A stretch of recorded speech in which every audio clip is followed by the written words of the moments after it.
And so officially welcome everyone to this Astro Duet of today. Today I have with me Judith Heath and Marcos Patchett. They are both astrologers and they are both doing medical astrology. They also know about herbalism. So it's a pleasure to have you both here. How are you? Thank you. Very well, very well. Yes, Thank you, Alejo. Nice. ditto and likewise. Yes. Nice. And today we're going to be talking about eclipses particularly because we are in the middle of eclipse season. And so I think it's going to be very interesting to hear what you have to say. I know Judith wrote a book about eclipses and yeah, I want to hear everything what you're going to say. Now, before we start, just a few reminders. This is a free event, but it's also a donation-based event. So this helps us raise money to do other stuff. So if you can make a donation, whatever the amount, it's very, very, very welcome. And if you cannot make a donation, don't worry about it. You're also very welcome. Well, we ask you maybe if you can help us promote the event or whatever you can do to support the AA is welcome. And also before we go in, I wanted to remind you that next month we're going to have another Astro Duet. And this time we're a little bit more, I'm a little bit slower in organizing all of the Astro Duets of the year. Now, next month, on the 24th of April, we're going to have George Coots and Vanessa Montgomery from Australia. And we're going to be talking about gender, sex, feminism, and astrology. So they are both studying these things. Now, it's going to be at 8 p.m. UK instead of 7 p.m. because Vanessa is waking up like at 6 a.m. in the morning to do this. So we decided to change it, not to make it so hard. And of course, remember that the AA conference is open now for bookings. If you book before the end of April, you get a huge discount. The conference goes from the 27th to the 31st of August. So you can choose if you want to have 4 nights, 3 nights, or 2 nights. If you choose 4 nights, you also get a tour of Nottingham guided by Robin Hood himself. So I think this is going to be quite interesting. And Judith and Marcos are going to be there. So especially if you like what they share today, it's an opportunity to meet them in person. And okay, enough announcements. Let's go to this topic of the day. First of all, we also, the Astro Duets are kind of more informal sessions. We all chat and get together. So I think it's nice to know a little bit about how you two met, because Judith was telling me that you have met, you have worked together. Yep. Do you want to go first, Judith? Or Oh, sure. Yes, Marcos and I taught a long 10-week or 12-week class twice with Will Morris over at Kepler College on all the different details of medical astrology. And then Marcos and I have kept in touch, and we will be teaching at each other's schools. And I very much think he's a very fine teacher, by the way. So. well, thank you, Judith, and ditto and likewise. So I was a fan of Judith's for some years because I've had one of her medical astrology books on my shelf for about 20 years, I think now. So I already knew of Judith, and then we were sort of set up in this module together at Kepler about 5 years ago, which is an introduction to medical astrology. So that was fantastic, and we have very overlapping but slightly different approaches as well. So yeah, so I think I slightly emphasize some of the traditional, like, horror-y stuff a bit more. And is that a fair statement, Judith, would you say? Or Well, I would say yes and no. You focus more on it as, I think, your main tool in your practice. Yes, And yes. I use more natal and transit in my work, but I also use horary and decumbiture and consulting charts Yeah. when I for like second opinions when I need them. Totally. And similarly, I use natal, but I think just our order of which ones we prioritize are kind of flip. So that's always been interesting to me. So yeah. Nice. And can I ask, what do people most consult about? Okay. Shall I? Okay. Seeing as I've started talking as the Aries, I will go first. What do they consult about? I mean, my main job is as a herbalist, so I get a lot of herbal clients, and that really is just everything and everything, just literally anything and everything. As an astrologer, as a medical astrologer, it similarly, actually, there's no pigeonhole. I think because as a herbalist, I work with people living with HIV for a number of years. I still sometimes get clients coming for that, for support with that specifically. But as an astrologer, as a medical, I don't know if what Judith will say, but you get all sorts, really. You know, I've had just about every medical thing you could think of. So yeah. Mm, Yes, yeah. I do a lot of, or when I'm this year I haven't been doing much because I'm so busy running the Academy for Astrological Medicine full time. But I do surgery dates, elections for people. I used to help many people with fertility. I always have a joke, which I'm now the father of many. It helped so many women get pregnant who could not. And occasionally doctors call me with mystery cases, and under their auspices, I'm completely can legally give my viewpoint. I can do an assessment or an evaluation and talk to them, which has been very, very fruitful. They often say, you know, you helped me solve the case. That this is very, very common. So oh, sorry, Lehi, you go. I've also helped with many, as Marcos says, there's just no end of interesting requests that you get. Yeah. Marcos, you were going to say something, I think. Just that I haven't had any mystery diagnosis requests from doctors yet, so I'm excited for if that may happen. But I do get most of my clients are sort of from previous clients who've just or former students who ring up with some medical issue and sort of want to ask about that. But that may partly speak to the fact that because I focus a bit more on decumbiture and consultation chart, it sort of foregrounds the consultation, the one-to-one element. And I think perhaps because you foreground the natal, Judith, and you've got so much knowledge in that area, your sort of practice telescopes out a bit more broadly, I would imagine, from that point of view. But I don't know, just a thought. Yes, yeah, it's I find the natal gives the whole pattern of health. And then the transits will show what's coming up right now. So if you get because some people always were born with a problem, it's always there, and other people, and their temperament is always important. And then there'll be that day that all of a sudden a problem starts, chronic or acute, and you can see the day, and that helps you know which seed in their garden sprouted under what kind of weather, and then, you know, what might be an appropriate antidote for that, or you know, something that might help, or an herb that would be perfect. And I find that for me, if I can get hold of a decumbiture the moment that they know they got sick, that will really also highlight a lot for me if I'm able to get that. And if not, as Marcos knows, you use the moment that either they told you the question and you understood it, or the moment that they appear in front of you or have their appointment. Yeah. No, we've sort of, Judith and I have had this conversation before, because it's really just there's no real dispute, because I mean, I totally agree with Judith here. Culpeper, famous medical astrologer, herbalist, apothecary, he himself wrote, if you have the natal chart, you shall not err, which is technically, well, depends how good of an astrologer you are, I suppose, is the answer to that one. But you know, he himself said that the natal chart was preeminent, and because it does technically contain, and that's a lovely analogy, Judith. I like that about the things which sprout, like the natal chart as a garden with all these potentials of things that can come up at different times. I guess the reason I foreground consultation charts, decumbitures, and horary is originally a practical one, because I'm mainly a herbalist. So, and I always have the times of those consultations, and you don't have to ask people for their birth times and stuff like that. You can literally just look at the time of the consultation.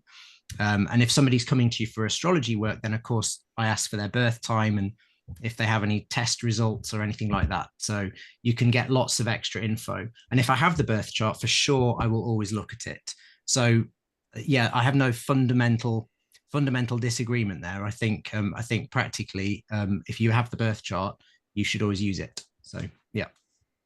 I've recently learned that the natal chart for medical purposes were used from the ancient Greek times.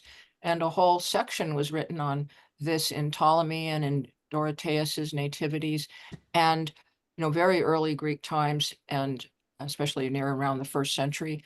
And Ptolemy's is 140 AD. But that as we got into the Renaissance period, well, there were 2 reasons why decumbators and horaries pretty much became what they did in their practice, because natal charts became illegal to read. You could not read them without fear of being put in the Tower of London, which actually happened to John Dee when he read the birth charts of Princess Mary and Elizabeth. But medical astrology was legal, completely legal. Another fact people need to know. And so they were in a hard spot. They wanted to practice medical astrology, but you couldn't do the natal. But also, a good natal was very hard to get. Basically, the kings and queens knew their birth time, but the common people might not even know their birth week. They may not even remember their birth year. And Culpeper was mainly serving, as was Lilly. They were going into the streets of London and serving the common people, which was making the Royal College of Physicians really angry at them, because they weren't charging a lot of money. They weren't sauntering around using fancy words and velvet shoes on horseback. And they were just treating the common people with herbs and with medical astrology. So horary became a very important, legal, easy way of treating your client. And it remains so, as Marcos says in his practice. It's so easy to do a chart for an appointment. And we also have now in the United States, you can't ask people sometimes their birth information or their birth time. There's all these rules. And so this is very helpful to know. Yeah, and I'm thinking of William Shakespeare in Romeo and Juliet. There's a scene in which they don't know her age. They are discussing what's her age. So it's not only they don't know her week, they don't even are sure. They are not even sure exactly how many years have passed since she was born. Yes. Yep. Yeah. And I also like this idea of the Sprout, because as a psychological astrologer, we have this idea that nothing that is not promised in the chart will happen by transit or progression. So from a medical perspective, I understand there's a similar thing. You always go back to the natal chart if you have it, like we were saying. Yes, Alejo, I remember Llewellyn George said something like, you can't get pears out of apple trees. That's great. Yeah. Nice. So what about these eclipses? What do you think? How do you incorporate them in medical astrology? What do you think they might represent in medical astrology? How do you see them? I don't know who wants to start. Well, maybe I think Judith should go first on this, because she's literally written a book about it. So, I'll pass it to you, Judith. I've got in my head just a recent example of how I've used an eclipse in a person's consultation chart and natal chart. So I can kind of call upon recent memory for that. But Judith, you go, because I think you're better placed to give the overview on this one. Thank you. One thing, it's actually very easy to use them if you understand something that has not been brought out well in literature. I actually think I'm the first to really document this, that eclipses aren't just eclipses. You have either north node or south node eclipses. And if it's a lunar eclipse, you've got one on each end happening. So if a south node eclipse is happening within 3 degrees of a planet of yours, that planet and the body parts, the glands, the vitamins and minerals, the metals, the functions of that planet will tend to take a dive, which can be antidoted, such as if you have a south node eclipse on your Mars, it is amazing how often anemia will come after that. Or if you have a south node eclipse on your Saturn, you can almost bet that that person, if they're a certain age, will start dropping calcium or dentine from their teeth very quickly. And it'll happen, within the eclipse year. And the opposite, if the north node end is over the planet, you have a power surge over the planet. Now that may sound really, really good.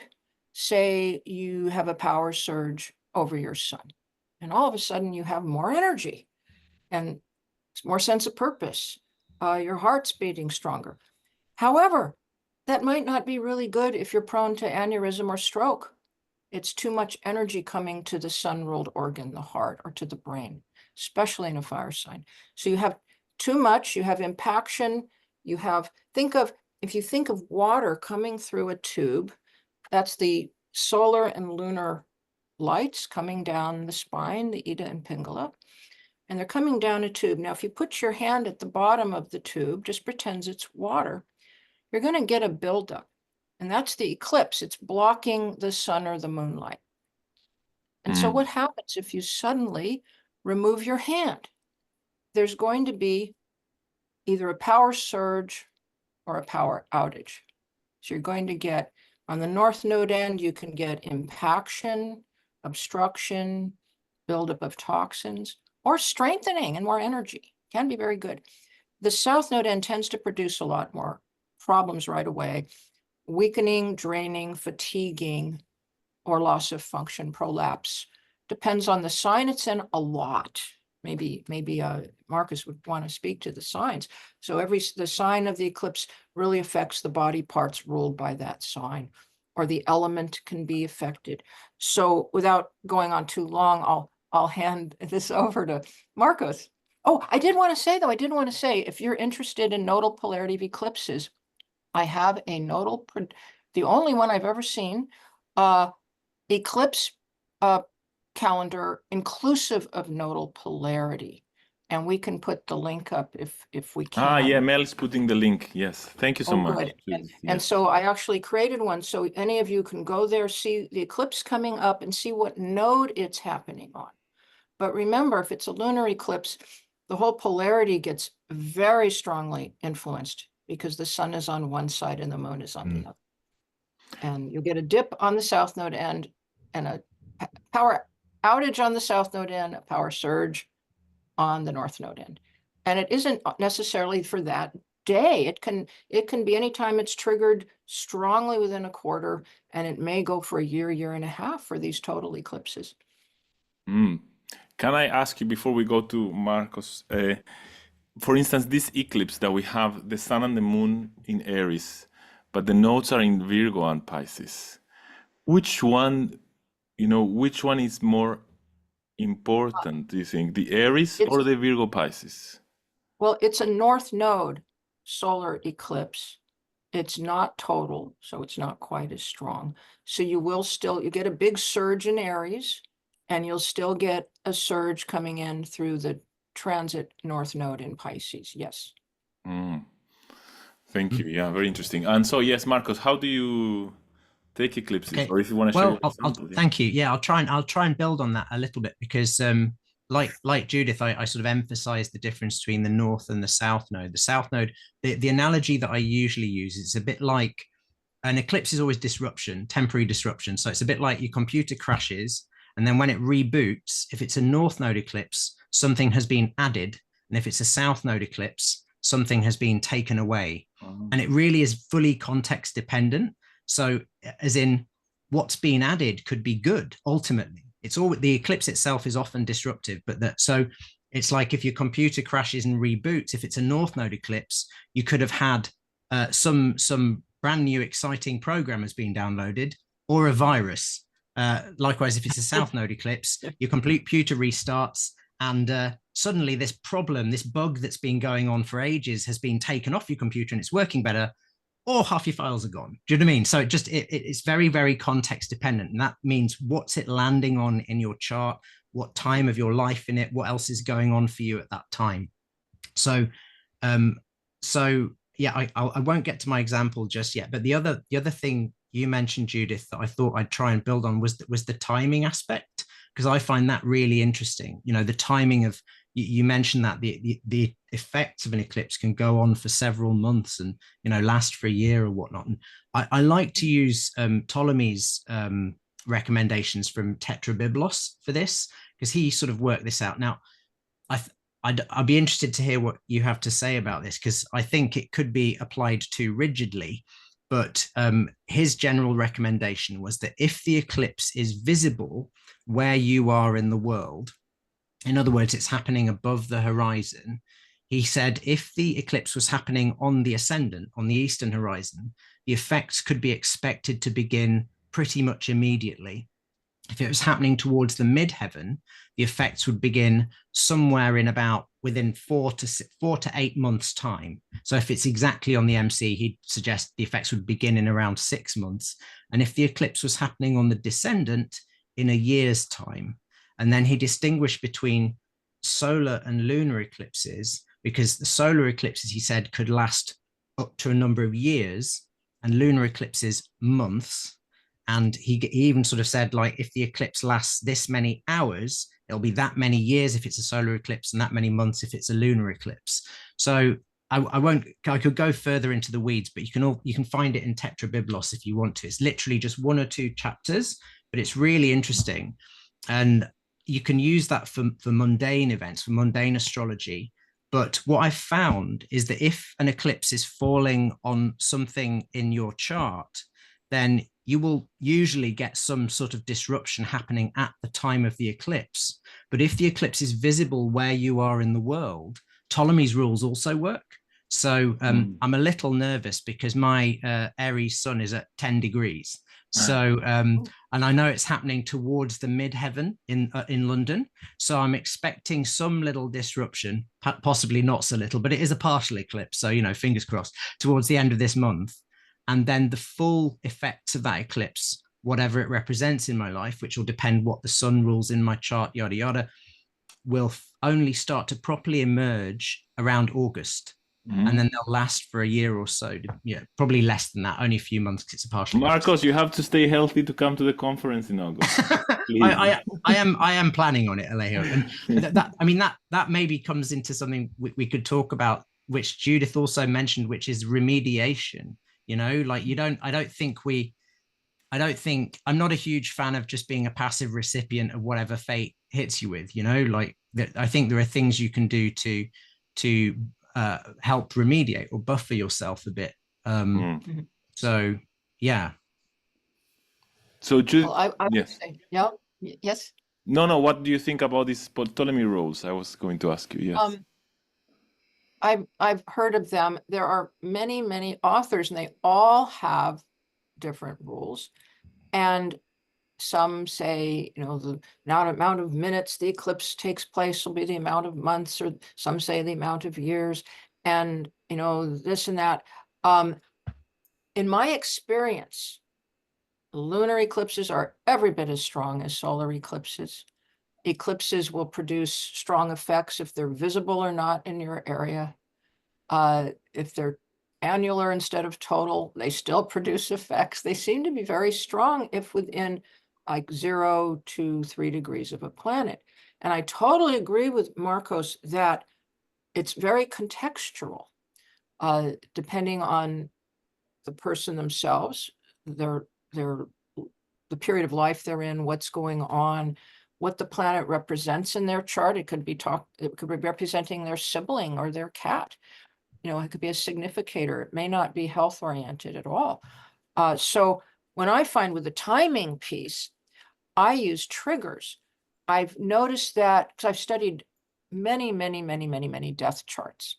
For decades, anytime anybody died, I go and look up the moment of death. And almost always there's an eclipse formula going on. I don't want to give it because I don't want any of you to freak out. Oh my God, you're going to die because this is happening. And so, but you'll find eclipses are triggered, and they're triggered, if you know the hard aspects, the square, opposition, conjuncts, and you have quincunxes, 150 degree or 270 aspect. When a planet, particularly Mars or the sun, moves onto a degree that is in hard angle or quincunx to that planet of yours that has been eclipsed, you'll usually get an event at that time when the moon catches up and does the same thing. So the moon can set it a day or a few days earlier or late. And so you have the minute and the hour hand lining up. And I find that these effects, and you see them nationally too, will last very strong for a year, sometimes a year and a half. And the ancients also were obsessed with, was the eclipse immutable, fixed, or cardinal? So cardinal eclipses, and this one, as you said, is a little odd because the node is actually immutable, but the eclipse is in cardinal. Yeah. So it's kind of whoa. But eclipses in cardinal are supposed to give very fast and sudden, if not immediate, effects.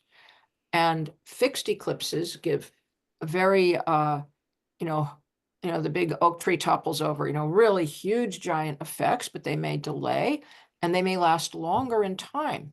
They're triggering mechanisms.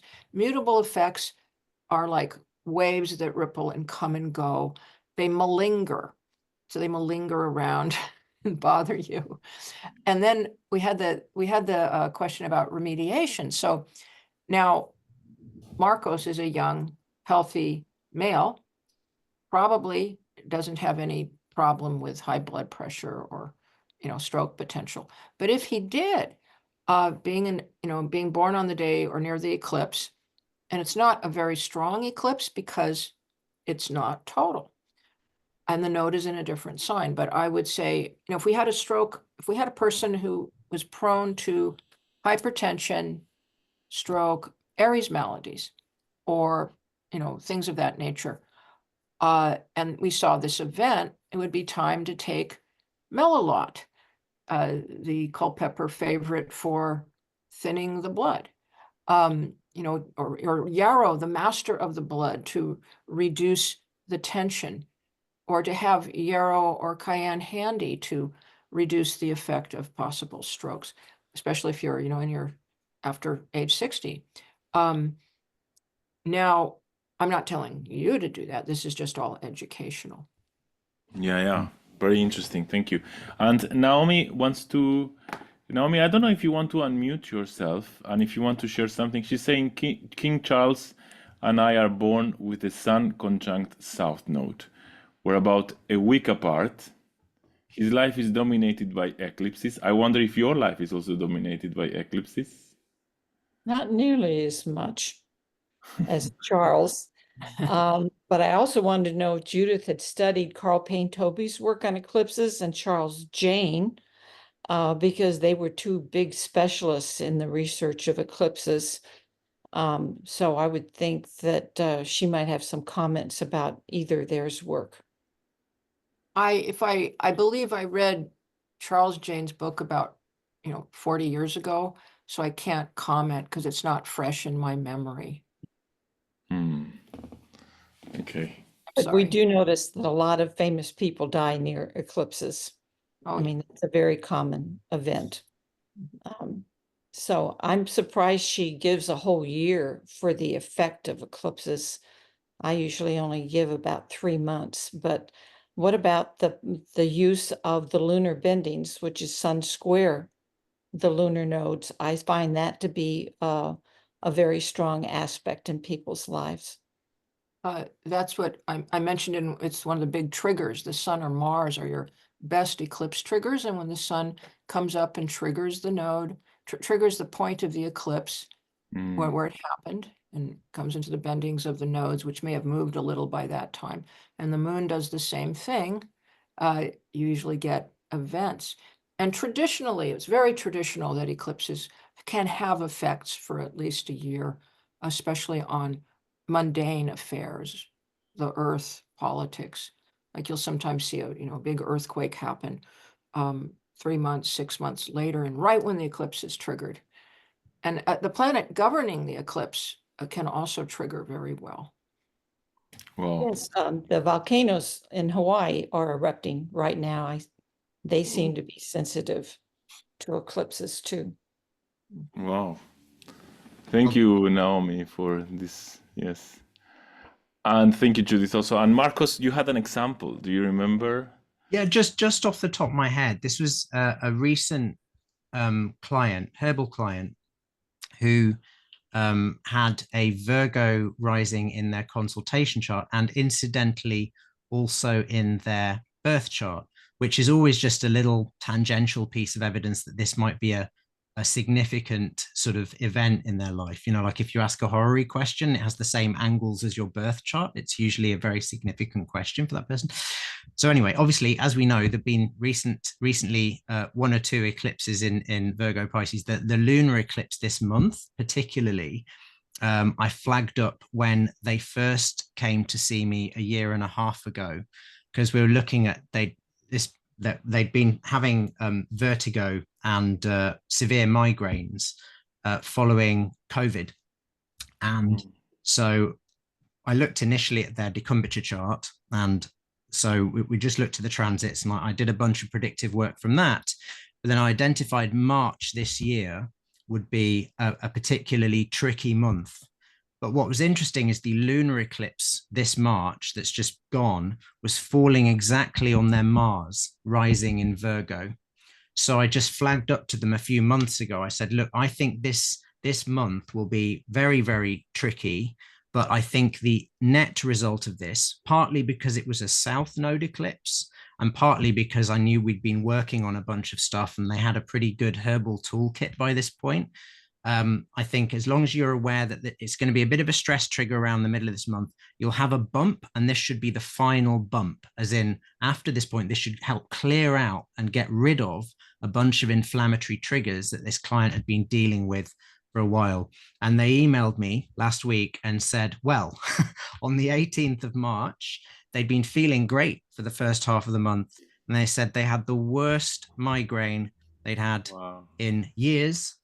They went out to some concert. The music was really loud. The loud music kind of triggered them. They ended up with this horrible migraine. They were, in pain for a couple of days, vomiting, all the rest of it. And then since then, they're just taking it easy and settling down.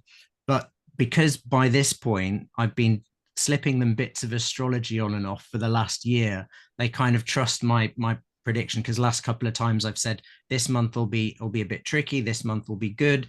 It all sort of panned out. So I'm very hopeful that this will be the last bump in the road, because up until this point, it's all been following that trajectory. But the value to them, I think in this case, because this was really just, it was a twofold value. The first was that they were a little bit forewarned. So the client doesn't necessarily totally freak out, because they might think if that came out of the blue and they'd had no forewarning, they'd just think, oh my God, this is all going backwards. All the stuff that's got better is so there's that. And the second thing is, we know, because it's a south node eclipse, that this was perhaps a necessary thing for them to encounter. And obviously this particular lunar eclipse was opposed to Saturn. So it was related to them going out with other people and getting overtired and getting fatigued and doing too much. And, Saturn sort of doesn't really let you get away with anything, does he? So it's just sort of, so it was just a really simple, mundane example. And the Mars rising was just an example of it. It was in the rising sign, so that's related obviously to the head. It's in Virgo, so it caused some digestive disturbances, and so yeah. But that was my little recent example. Very, very simple, but very effective astrologically, and for just helping counsel a client. Yeah, I find when you're having those south node eclipses, to figure out what could be positive about getting rid of something. And maybe it's a wonderful time to get rid of toxins in that area of the body. Or maybe it's a wonderful time for rest. If it's over Mercury, it's a very nice time. I've experienced with that. I was going to go visit an old friend down in the Bay Area in San Francisco. And he kept insisting I come down right when I noticed the south node and eclipses were crossing over his Mercury. He was a great non-stop loquacious talker, really serious talker guy. And I said, I don't think I should come down now. Why don't I wait till, next month? And he said, no, I want you to come down now.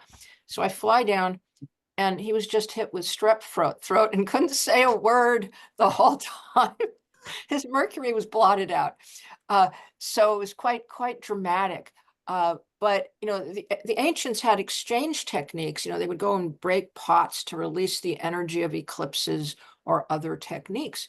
And if you can figure out what your client might do with an activity that will offset, say, a power outage eclipse, or as or as Marcus points out, you might be losing something. Help it along.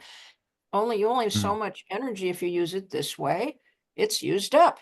That's the principle, one principle of exchange remediation.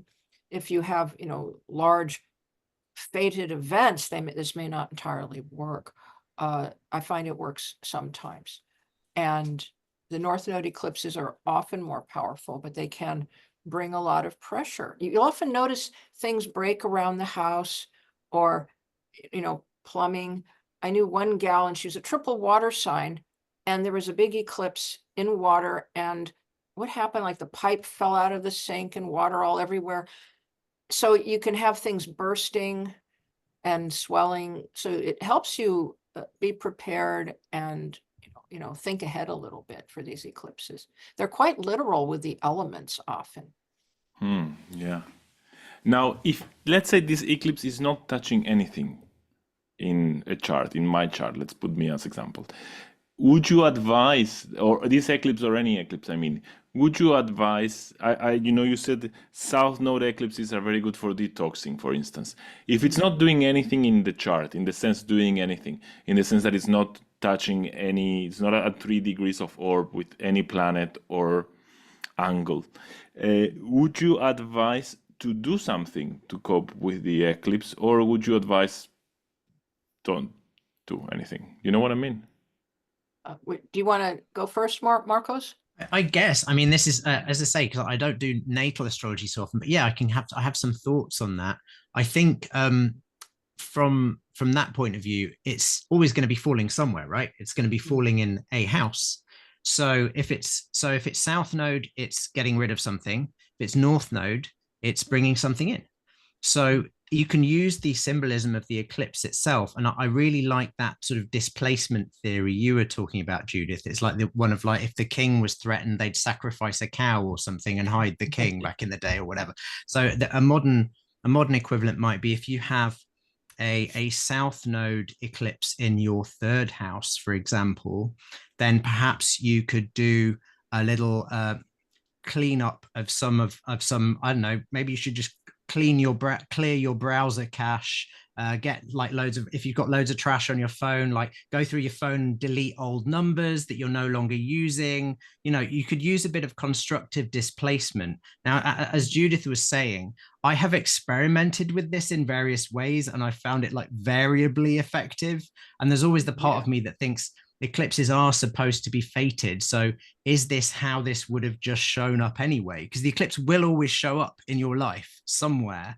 But I like the idea of sort of doing that. So if you had a North Node eclipse in another house, say a North Node in the 7th house, you could perhaps just, I don't know, there's different ways you could do this. You could just sign, if you're single, you could sign on to a dating site. Yeah, I was thinking exactly. It would depend what planet was involved with that eclipse, I guess. If it was with Saturn in the 7th, I might not want to sign on to a dating site. But you get the idea. You could always do some activity that matched the symbolism of the eclipse in that house, even if it wasn't sitting on anything. Yeah. Yeah, and another thing you can do with the South Node is serve. It's a point of selfless service, serve or give. Say you're having it going through your 3rd house and it's in Virgo right now. Well, go and help your neighbor, or clean up trash in the neighborhood, or figure out if a sibling is now needing you or is ill, or something that you figure out, or, go and tutor children who can't read. And that helps a little bit. Or service may just be demanded of you in one of these areas. So that's just another remedial that might be useful. But as far as the houses, I totally agree with Marcos. You're going to have something becoming weaker or going out in the house where it is, or being called to service or charity in that house. It doesn't have to be bad at all. It's also a deeply spiritual point, a point of rest, a point of letting go of the world, a point of spiritual study. It's associated with astrology. So, South Node in the 3rd can bring on a fit of scholarship, you're wanting to research. So South Node has a lot of good points. North Node is generally thought of as positive, but not so in the East, because it brings materialism and aggrandizement and attaches you to the earth plane. So I've noticed in my book on the lunar nodes, I did a big comparison of East and West. And the nodes, their action is the same, East and West, but they're regarded opposite. Mm. So the South node is considered much better, and the North node evil. Why?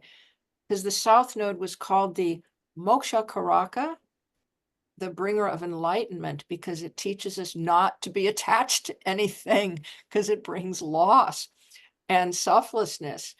And the North node was considered rather bad because it gave you what you want, gives you a lot, connections, power, money. So it attaches you to the earth plane. And so this is not considered so good in the Hindu religion. Whereas in the West, all you get in the old books is North node good, South node bad, North node good, South node bad. It's very annoying. So once you understand what the nodes, their mechanism is, then you can be very flexible and contextual in their use. So you look at the house that's going, what's happening in that house? And your North node house, yeah. Like I would say, Marcos, if it's in your 10th house, this coming eclipse, you're probably going to have a big career burst. For the Sadly not, Judith. It's in my my fifth or whole sign sixth. So the bit about the heart, I'm kind of I'm definitely gonna. I don't think I've got any heart problems, but I'm gonna, because the fifth house traditionally was the heart, and obviously the sun is the heart traditionally. And incidentally, my north node, my south node natally is at 5 Aries, so I have a sun south node connection. So this is somewhat significant. So it's So yeah.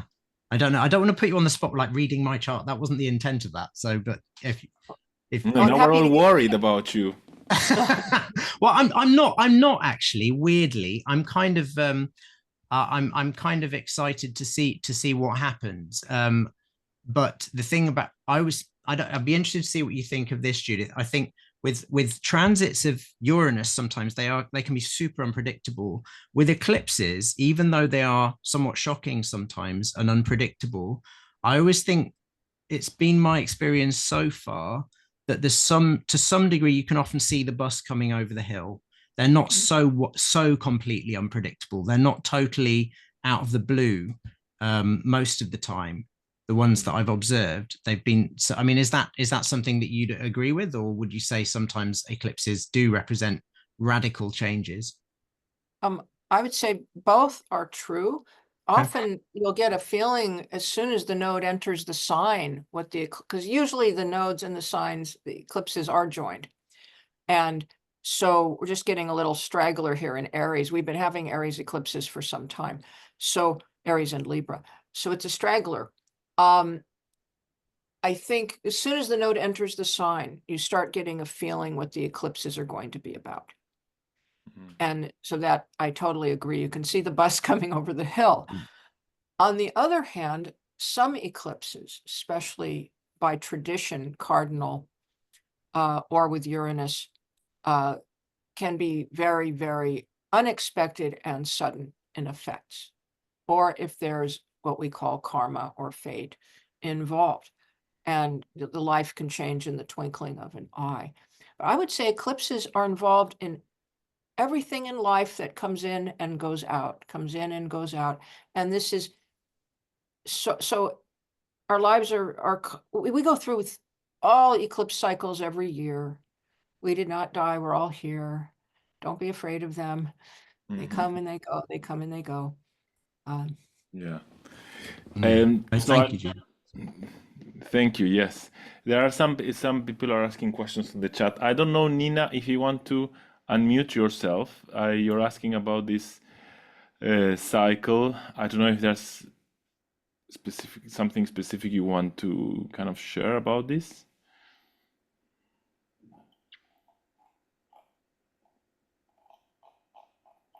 So she's asking, can an eclipse be reactivated after a complete 18.6 year cycle? So I guess like if something can come up again after almost 19 years. Yes, absolutely. And I've been noticing in my life, there's a series of eclipses, and every single time it happens, like happens, one parent dies, happens again, the other parent dies, happens again, grandmother dies, happens again, my childhood home is destroyed, just like clockwork. And so I have found we have eclipse cycles and we never quite know when they've run dry. That's interesting. So we could look at, if we have something being activated by this eclipse, we could look at what might have happened maybe almost 19 years ago. And it might give us also some ideas. Yes, and it doesn't mean it will happen again, but it could. And you see these cycles in people's lives. I used to study, you know, people used to send me their whole life story and I would study all the transits and or look at one celebrity in their bio. And you will see that they are sensitive to certain degrees in their chart, and that can be triggered by anything. And they'll also be sensitive to certain eclipses.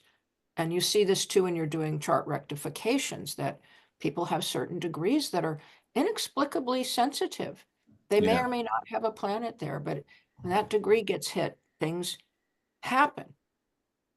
Yeah, this is I've also noticed this. This is it's strange, yes. And okay, Naomi's sharing that.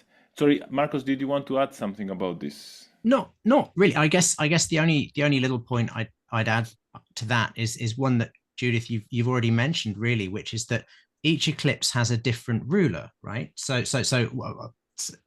when you're talking about the Saros cycles and the repetition of eclipses, each time the transits will be different. The ruler of the eclipse will be placed differently. So it's in a sense a very obvious comment, but just one I wanted to make, because you'll get some repetition, but that different placement, particularly of the ruler of the sign the eclipse is in, might direct you to how that eclipse will play out at that time a little bit more in your life. So yeah, which is one reason why I'm not super worried about this upcoming one for myself, although possibly I am being too Pollyanna about it, but I'm natally Mars in Cancer, and this eclipse has Mars in Cancer. I'm born at night, and Venus is trining my natal Mars exactly at the time of the eclipse, so I'm a little bit reassured. And also the North Node eclipses in Aries tend to be a little bit more favorable to me, I've noticed in the past. So we shall see. As I say, I may be being Pollyanna, but we'll see. But Well, another thing that's a technique that's fun for astrologers, and you're all astrologers, is the degrees of all the planets transits where they are at the moment of the eclipse. They also, you know, all the sunlight or all the moonlight is temporarily turned off and then turned back on. So they too get a reboot.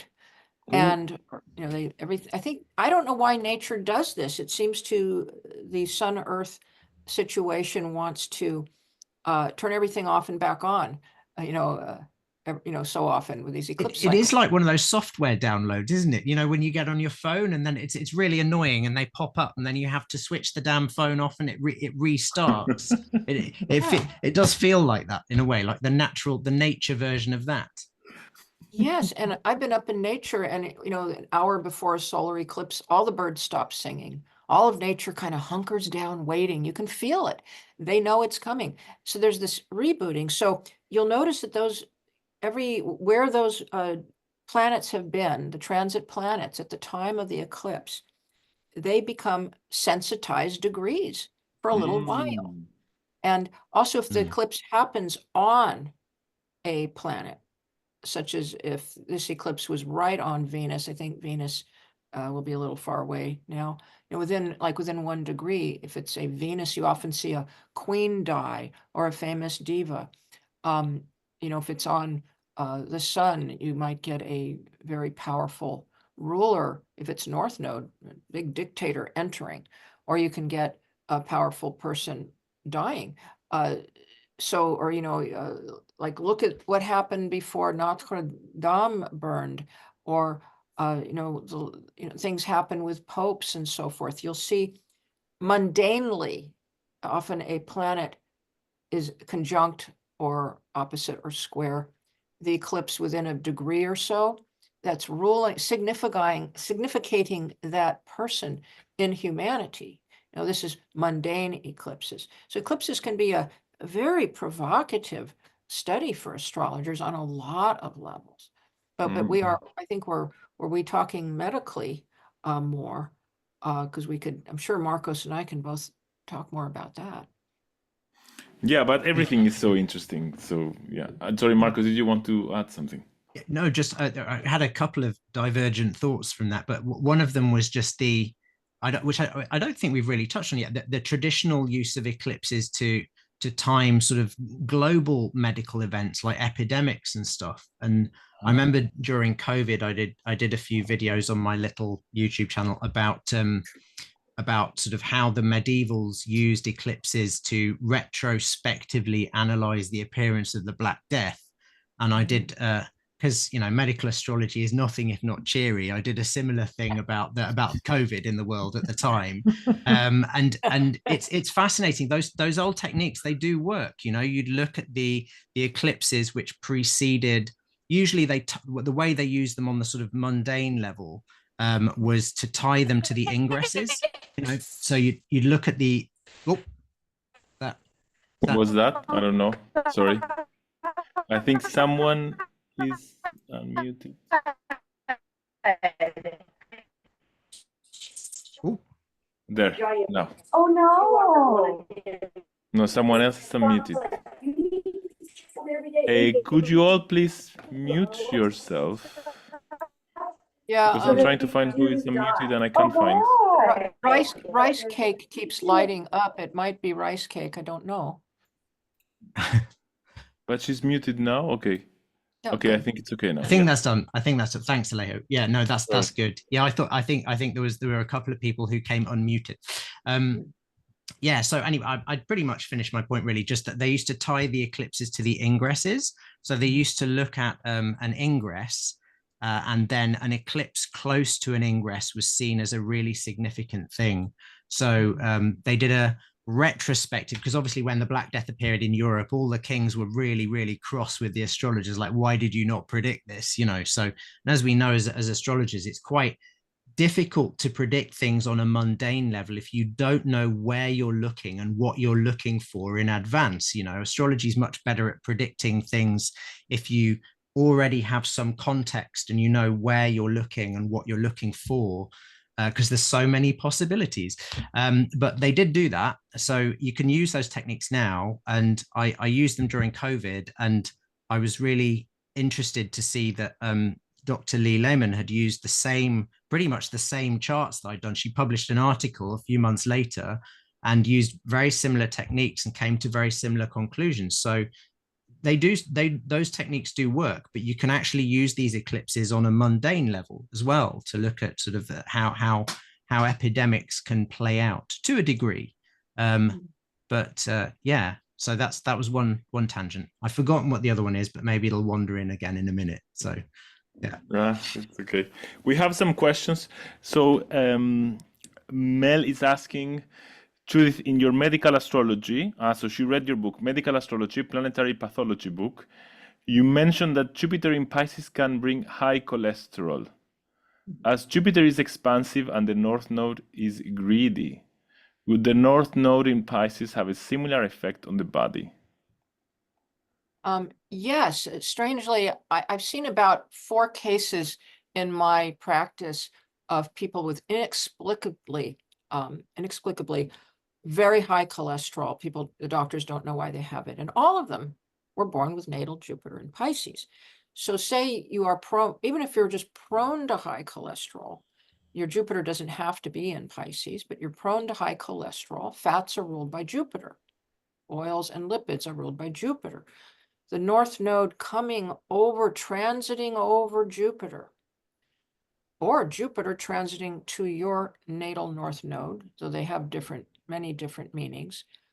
I have these all in the Lunar Nodes book, the different meanings of the nodes and the planets, and in the Eclipses and You book. But yeah, if you're seeing the North Node coming to your Jupiter, you're probably likely for the cholesterol to get more so, and that's when you use remedials. We wear glasses because our eyes need glasses. There are things you can do. I always say, why study astrology if you can do nothing? So this is just telling you when the more is coming in. If the south node was coming over your Jupiter, this might be lucky for you because it would help perhaps start clearing that out of your bloodstream. It could. The south node has a dumping effect. Remember, dragon's mouth, dragon's head is the north node. Dragon's tail is the south node. Now, what's very interesting, in the West, they don't have exaltations and rulerships, but in the East, they do.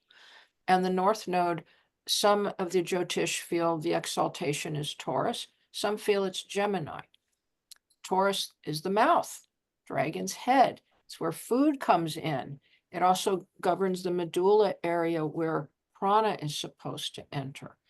And the dragon's tail is has its detriment its fall in either Scorpio in one system or Sagittarius in another. Well, Scorpio rules the anus, where we excrete, and we call it the dragon's tail. So this is very literal. Things come in at the north node, out at the south node. And so, so would south node on Jupiter be good? It would be much better than north node over Jupiter if you were trying to lose weight or cholesterol. It would be, for the south node would be much better. North node over Jupiter. Yes. Hi, it's Melissa. Hi. That was Hi, Melissa. Hi, Melissa.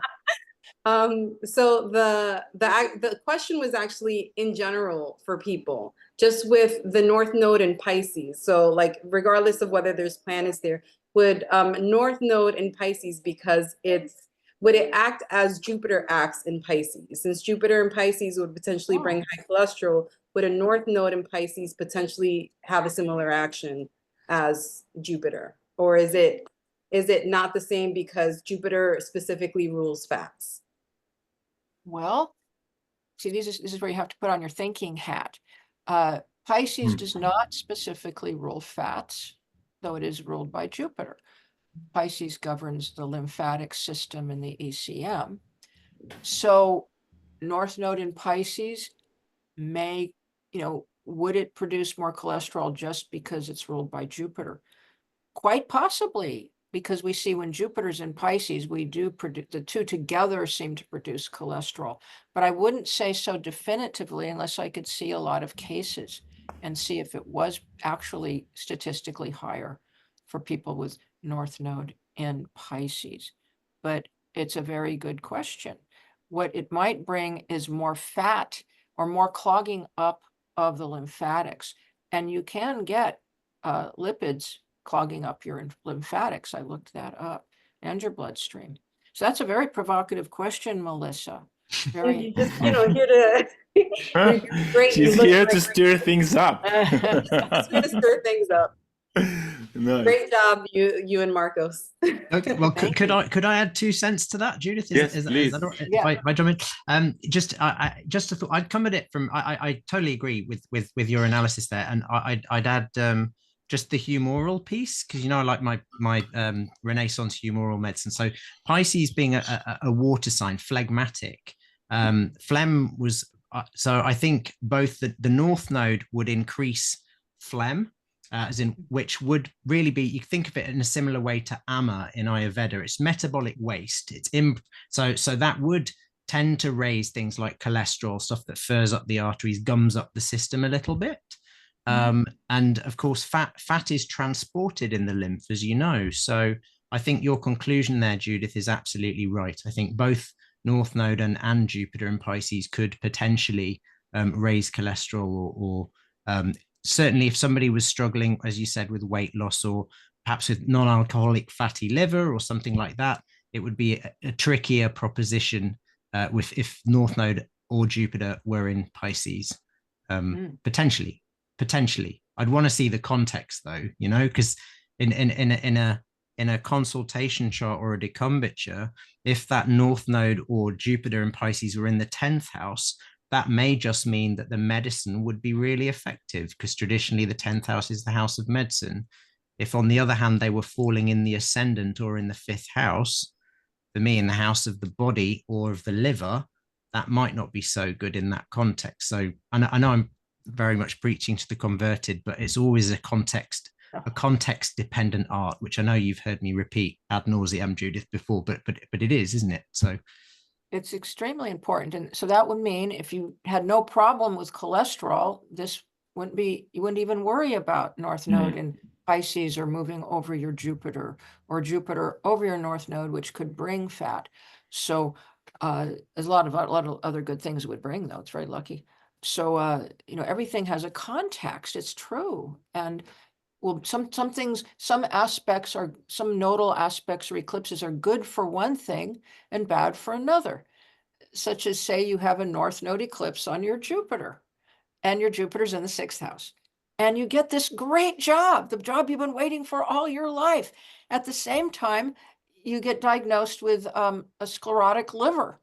You know, Jupiter rules the liver. The North Node has a hardening effect. It's like, oh, this is not good. And, you know, so you can get all kinds of things happening in different areas of life. Of, you know, we're always thinking black, white, good, bad. Life isn't always like this. I mean, I had yesterday a terrible day, and at the same time, a wonderful day, literally. Yeah, totally. Yes. Okay, thank you so much. There are so many questions, but we're running out of time. So what I would like to ask you, of course, everybody can meet you at the conference. So come to the conference so they can meet you in person. But if they don't want to wait for the conference, how can they reach you? Or if there's anything, do you have anything you want to share before we say goodbye? About you, Marcos? okay, I shall. Thanks, Judith. Well, there's always if you want some herbalizing, there's always my little personal website, which is nocturnalherbalist.co.uk. Plus, I have my little new school of medical astrology with a little bit of herbal medicine on the side, which is called Plantarium. So you can find that at plantarium.uk. And hopefully Judith will be delivering some modules for us in future, which I'm really excited about. So yeah, that's where you can find me. And you have a book, Marcos, don't you? Oh well, thank you, Judith. Yeah, doing my PR for me. Yeah, I mean it's a book on chocolate. So if you're interested in chocolate, it took me 14 years to write, and it's a big telephone directory size thing called The Secret Life of Chocolate. And then I've got a little mini version if you just want the Cliff Notes TLDR version of it called Pharmacacao. So yeah, thanks, Judith. Nice. Thank you, Marcos. And I'm the founder and president of the Academy for Astrological Research, of which Melissa Beam is our esteemed director, and she's got the little the link up there for you. Astrological medicine, Judith. Excuse me. Mercury's retrograde. I totally get it. Academy for Astrological Medicine. I always do that. Marcos, I'm looking for your link so I can put it up here too. And we have a little. And for learning medical transits, we have a little monthly medical forecast tutorial where we go into medical transits. We have many classes, and we'll have a summit coming up where Marcos hopefully will be one of our most prized speakers. And I'll also be teaching over at Marcos's school pretty soon here. And we both have schools. And then I have many books. They're all on the website, but this is the book on eclipses and you. And but for understanding distinctly, it goes into a lot, even the effect of the nodes on planets, but for distinctly medical effects of eclipses, medical astrology in action is extremely thorough, going over each planet, its north node, south node, and medical effects, and conjunctions to your natal nodes. And for just understanding nodes, my book, the lunar nodes, your key to excellent chart interpretation, is available, and it goes into nodes east, nodes west, a whole 60-page lecture that was transcribed. Transit nodes, transit to nodes, death nodes, medical nodes, much more briefly. Transits to nodes, transits from nodes, everything possible. A very thorough book. So I guess that's what I have to say. And it was so lovely meeting Alejo and Marcos here. And I love the UK. Nice. Thank you, Thank you Judith. so much for joining us, Judith. Thank you so much, Marcos. You've spared this time for us. It's a great gift for all of us. So thank you so much. And also thank you everybody who joined, everybody who has made donations. Spread the word so more people will find out about astrology, eclipses, and how it can help us. And we'll meet again on the 24th of April. Remember, this time 8 p.m. for Gender, Feminism, Sex, and Revolution with Astrology with George Kutz and Vanessa. Okay, Vanessa Montgomery. Take care, everyone. Thank you. Amazing. Bye. Thanks, guys. Bye-bye. Bye. Thank you.